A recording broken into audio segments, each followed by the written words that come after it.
I'm Michael Dad with USCCA, and today I'm going to run you through using a vehicle as cover. Now, all of us are surrounded by cars all day long. We're usually driving to work in a vehicle. We're also driving home.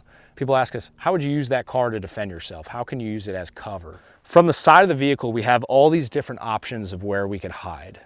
Now, a lot of people, they'll see police officers and first responders pull up and they use the doors, especially in movies from the 80s. You see a lot of people using the doors as cover.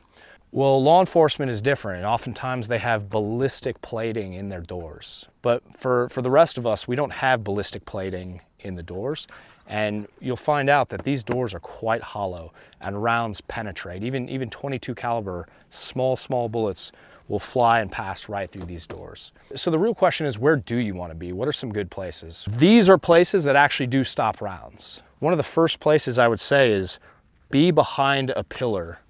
Be behind a pillar, or even here. Now, these ones are usually angled pretty steeply, but it still does stop rounds. Now, every car is different, so you're gonna have to really rely on like the make of your car. Although these parts can stop rounds, they're more likely to redirect rounds, and that's a big difference. You don't want to rely on something that redirects a round. You want to rely on it stopping a round.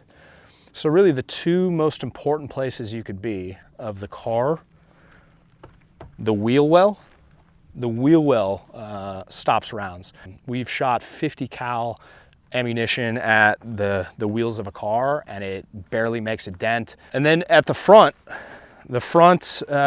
another really good place is the wheel well here, and also the engine block. Now, the engine block is usually everyone's first choice they want to go to, but I will say too, the engine block may not be right for you, because in a lot of vehicles, the engine block sits very low. Like in this car, the engine block sits about 2.5 feet off the ground. So to get a grown man behind this 2.5 foot engine block from a fighting standpoint would be pretty difficult. So maybe in this case, I'd prefer to be back here because I have a little bit more headroom. The other thing I want to mention is the wheels stop rounds and can stop rounds from coming underneath the car. Most of the cars in our daily lives are on some kind of concrete or asphalt, and that skips rounds. So I really need to be careful of where my feet are, which is another reason why I love the wheel well, because when I'm behind a wheel well, I've got pillars in the head, I've got something that is actually stopping rounds, and even if they skip off the ground, it's still giving me a full line of cover.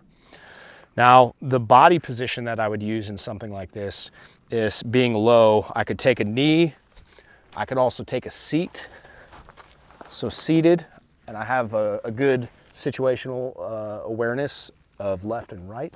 I could roll out to the sides here, roll out to the other side here, and it gives me a lot more situational awareness than if I were to take a knee and simply just duck my head like this. So the other thing you got to worry about when you're using any kind of cover is distance. Distance to any barricade should be at least the arm's length or the distance that your gun extends. So if my pistol extends out to here, I need to be at least one gun length away, because I don't want to go past my barricade. To give you an example of what I'm talking about, Angel pushes his gun out. This is what a lot of people are doing. They're hugging on top of this, and I understand why. They're trying to get low. They want to feel and look low as a target to the enemy. But the problem is the rounds don't have to impact Angel directly. They can actually, depending on the angle, impact anywhere along this, all right, along this trunk, and they'll skip. And we're going to demonstrate that in a minute, but they're going to skip. So what we actually want Angel to be doing is to back off of the barricade by that minimum arm's length, but you could go further back. And then he still has the clearance, the height clearance to take his shots. But when the rounds impact, they skip up and over his head. And that's the goal. Goal number one, don't die in a gunfight. So we're going to show you actually the demonstration of the round skipping. So as you saw earlier, Angel would get low on the car. He'd be about here. So we're showing you the height. It can go all the way up to here. Angel's not going to shoot the target. He's going to shoot the hood. And we're going to see what happens and change the angle. But you'll notice we'll start here and we'll see how far back we can actually walk those shots.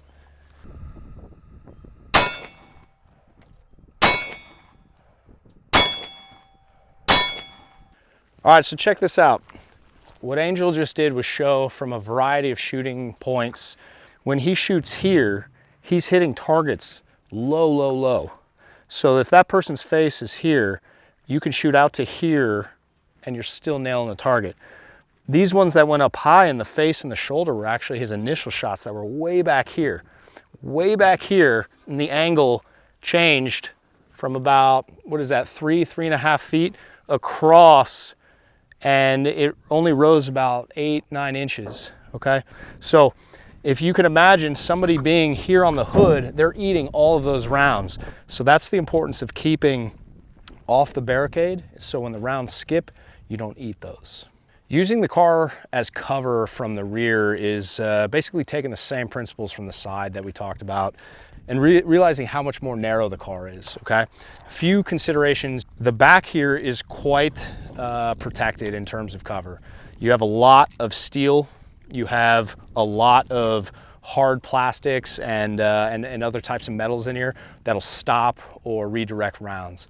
So some of the things you want to avoid, one is crowding the barricades. So a lot of people we see will take their knee and their basically body on here. Problem is when they go to push out, they push out past the barricade, past that threshold. And then the same concept applies as before, rounds do skip. So they'll skip off of this and go into you. So we always want to keep that 1 arm length distance. So I would push out back here and extend, take my shots, and come back in behind cover. The other pitfall we want to mention is where your head is at. A lot of times when we're training with people, people's heads go down, and it's usually because they're trying to keep low for cover, and they'll do things with their reloads like head, gun and head down, and this is happening here. Well, when the head is down, all the action is happening out here, so we want the head up. So one thing you can do is get extra, extra low, bring the gun to your face, and your head can be up. Another thing you can do is take that seat. If you take that seat, you have full situational awareness in front of you and to the sides. You can roll out to the side, roll out to the left and right, but you won't get stuck with your head down. Either one of those we recommend. Using your car as cover from the front is almost the same as from the rear. The same things will apply with distance. The same things will apply with leaning out, taking your shots, using the center of the car and the windshield because those rounds do come through.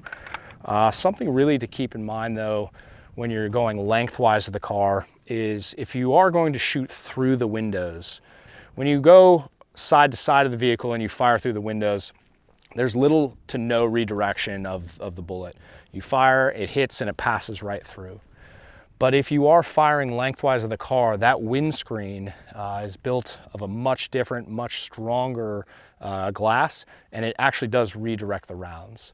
We get into it in another video, but to give you kind of the wave tops, firing into a car, the angle of the glass will bring that round down slightly, and firing out of the car to the front will bring the round up in angle. So something to keep in mind, if you are shooting through the windscreen, the shots are going to be incredibly inaccurate and it only gets magnified at distance. So there you have it. That was the condensed version of vehicle defense, how to use your car as cover. As always, this is purely conceptual. Watching this video isn't going to make you better. So if you actually want to get better, you have to go out and train it. Come out, use your car, walk around it, practice those places for cover, and get comfortable with it. If you like what you saw, go ahead and let us know in the comments section. We'd love to hear from you. In fact, most of the videos we do come from you at home writing in the comment what you'd like to see next. We have a lot more vehicle defense videos that are coming out or have already been put out. So go ahead and check out USCCA for more. They have tons of videos on this subject matter. And if you're not seeing it, go ahead and let us know in the comments as well, and we'll make something for it. As always, make sure you're training because that's how we move forward and that's how we progress. Hey, before you go, make sure you check out the free giveaway that USCCA has going on right now. The link is below in the description where you can get all the details on how you can enter.